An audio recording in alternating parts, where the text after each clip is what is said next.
One of the fastest ways to get overwhelmed is try and overhaul your life in like a week. And that's one of the biggest problems with overwhelm. We very often want to create big change. We want to create big change fast. So all of a sudden we overhaul every aspect of our life and then put it into a plan of action and try and follow it.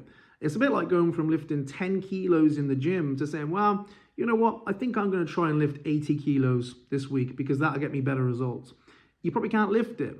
Probably going to get injured. Well, imagine doing that with your plan. You're operating one way in life, 10 kilos, and all of a sudden you think, I'm going to change absolutely every aspect of the way I go about my life, mentally, physically, emotionally. It ain't going to happen. It creates overwhelm. So you've got to find, like, where's the sweet spot? You've got to ask yourself, how confident am I could execute this plan out of 10? And if you come at a 6, a 5, well, how could I get to a 7? What would make it easier? And that's a big part of change, is making it easier. Yes, big goals, great. You'll grow massively. It doesn't mean you'll grow massively if you can't do what's required.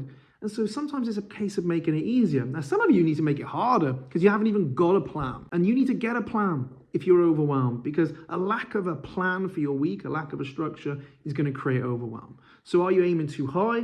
Are you not aiming at all? Try and adjust.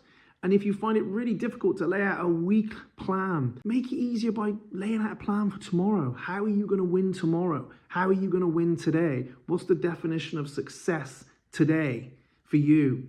Ask yourself that. But you can't have a plan that's too difficult, and you can't have no plan. You've got to try and find that sweet spot that's going to keep you engaged.